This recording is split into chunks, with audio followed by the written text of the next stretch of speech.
Hi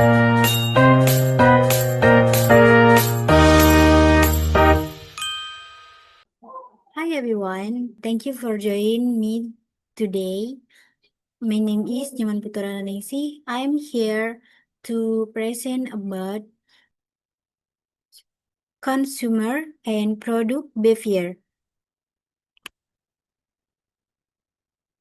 Definition of customer behavior.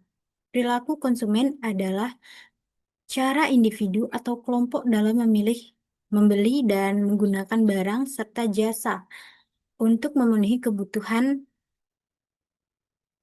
pribadi. Customer behavior reflects how people make a decision based on preferences, income, and price.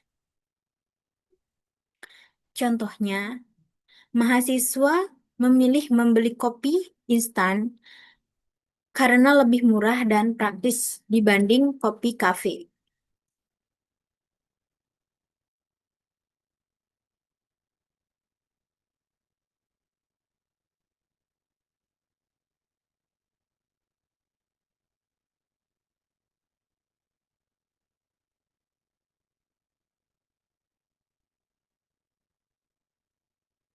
Factor influencing customer behavior. Beberapa faktor yang mempengaruhi konsumen antara lain pendapatan,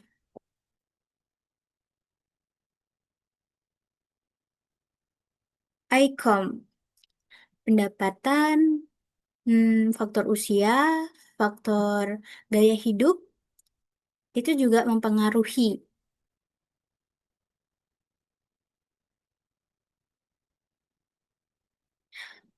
Seperti orang kaya memilih iPhone, pelajar memilih handphone murah.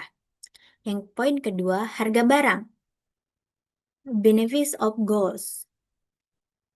Nah, dia harga barang juga sangat mempengaruhi seperti diskon, maka itu sangat memberikan pengaruh besar terhadap barang itu sendiri ya. Karena semakin besar diskon, maka semakin banyak peminatnya. Dan juga harga barang yang lebih murah itu pasti menarik gitu. Karena membeli barang itu dengan harga yang seminimal mungkin, apalagi buat kaum yang menengah ke bawah atau pendapatannya yang berbeda-beda dan kebutuhannya juga berbeda-beda.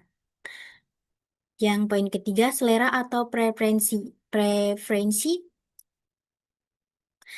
ya selera orang itu berbeda-beda. Contohnya ada yang suka terhadap barang-barang yang lucu dan gemas, ada pun yang suka seperti barang-barang yang sangat eh,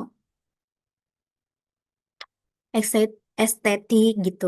Nah, dari situ aja sudah sangat berpengaruh terhadap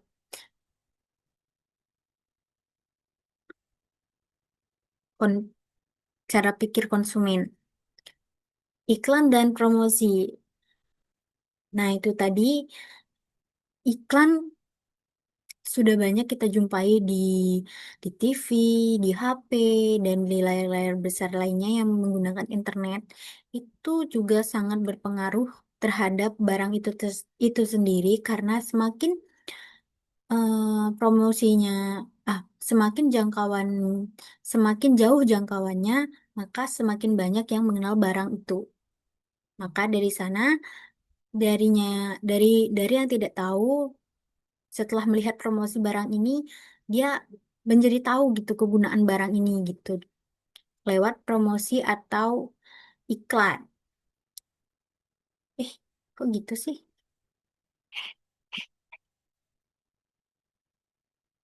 Ya benar.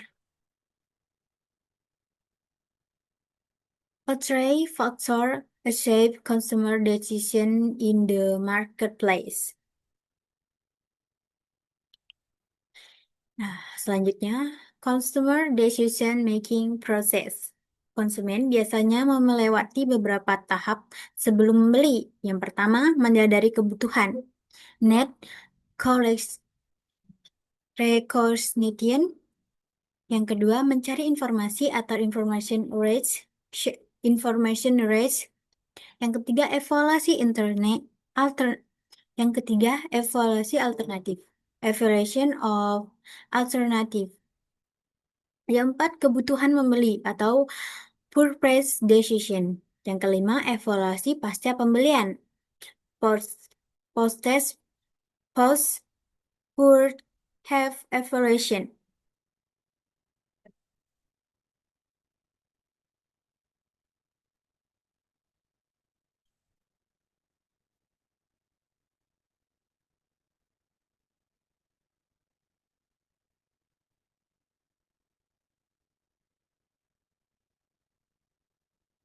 Customer decision making process. Konsumen biasanya melewati beberapa tahap sebelum membeli. Yang pertama, need. Yang pertama, menyadari kebutuhan, need regulation.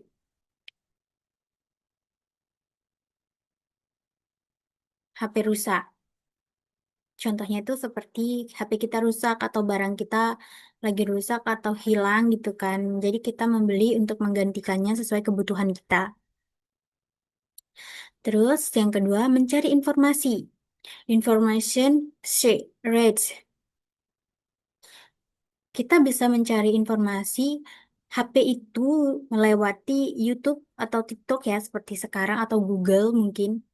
Mencari keunggulannya, mencari harganya, dan banyak lagi yang kita bisa share di media, di internet untuk mencari informasi barang tersebut.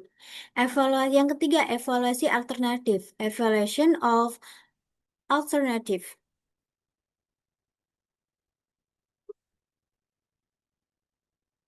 Membandingkan barang. Semisal kan kita tadi mau beli HP, membandingkan eh, merek Oppo atau Vivo gitu yang lebih bagus dan yang mana harga yang menurut kita pas dan sesuai dengan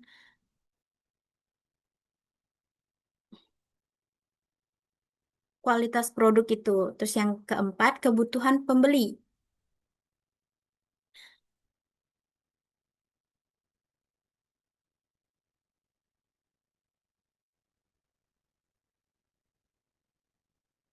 Oh, yang keempat, keputusan membeli. Pur- Purchase decision. Nah, setelah kita memilih barang antara dua itu, ternyata kita memilih HP Samsung karena selain harganya yang relatif lebih terjangkau, kualitasnya juga bisa sesuai dengan kepentingan kita sekarang. Yang kelima, evaluasi pasca pembeli. Kita mengevaluasi nih, setelah kita membeli barang itu, kita puas atau tidak dengan barang yang telah kita beli. Gitu aja. Terus, definition of fraud. Definition of producer behavior. Perilaku produsen adalah bagaimana perusahaan atau individu mengambil keputusan dalam memproduksi barang atau jasa. Product behavior focus on cost product production eff- efficient and maximizing ma- maximizing profit.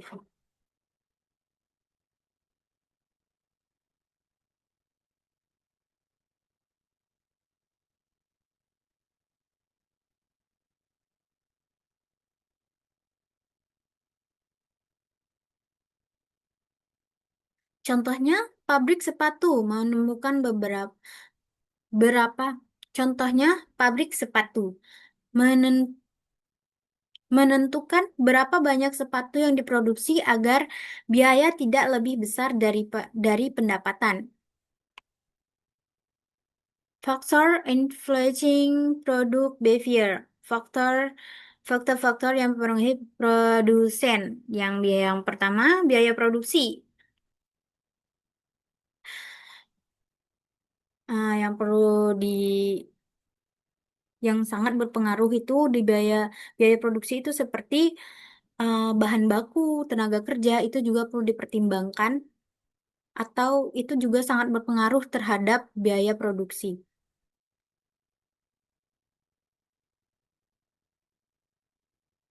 Itu juga faktor-faktor yang mempengaruhi produsen, biaya produksi atau production cost, seperti bahan baku, tenaga kerja. Jika harga bahan baku naik, produksi dikurangi. Seperti itu. Teknologi mesin. Contohnya mesin modern membuat produksi lebih cepat. Kita ngikutin zaman aja karena kita kalau mengikuti proses seperti yang sebelum-belumnya atau belum terkena teknologi, maka kita akan tertinggal dengan kemajuan teknologi yang sekarang karena teknologi sekarang itu sangat mempengaruhi terhadap kebutuhan sekarang. Terus harga pasar, marketplace.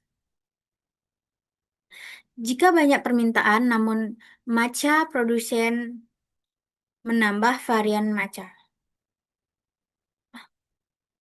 Harga pasar. Eh, harga pasar. Kita mengikuti harga pasar. Karena itu juga sangat mempengaruhi karena produsen itu akan mempertimbangkan dapat untung atau tidak. Ketersediaan sumber daya. Nah, kesediaan sumber daya ini dia kalau kita mau buat jika sepatu ini banyak yang menginginkan, bagaimana produsen ini akan menyediakan barangnya jika persediaan barang itu sedikit atau dia akan mencari alternatif lain. Enggak gitu. Kesediaan sumber daya. Produsen pasti akan mempertimbangkan sumber daya yang dimiliki untuk membuat produk yang mereka buat. Karena jika permintaan pasar itu tinggi, tapi barang mentahnya tidak ada, itu juga akan sulit untuk produsen. Ada cara lain yaitu menggunakan barang lain, tapi itu kecil kemungkinan untuk sama. Terus the factor the main of the uh, trace factor the many how much products are willing to supply. Introduction but when consumer and production. Pasar terbentuk dari interaksi konsumen dan produsen. Konsumen menentukan demand, produsen menentukan supply. Equilibrium terjadi saat supply demand pada harga tertentu. Hubungan konsumen dan produsen bersifat saling membutuhkan. Konsumen membutuhkan barang atau jasa dari produsen, produsen membutuhkan pembeli agar mendapatkan keuntungan. Contohnya, konsumen ingin membeli makanan cepat saji. McD, salah. Contohnya, konsumen ingin makanan cepat saji. Contohnya, McDonald. Contohnya, konsumen ingin makanan cepat saji seperti McDonald's menyediakan jika banyak permintaan. McDonald's produksi lebih banyak jika permintaan turun. McDonald's kurangi menu atau ganti strategi promosi. Collection. In the collection, customer and production. Ah, in the collusion, customer and producer behavior are interdependent. Customer influence demand will products influence supply. Together, try the determine market ac- equilibrium, equilibrium, equilibrium, equilibrium, apa? Equilibrium, equilibrium, I will bring an economy of commerce. Understanding trade behavior is essential for analyzing and predicting market demands. Thank you. See you.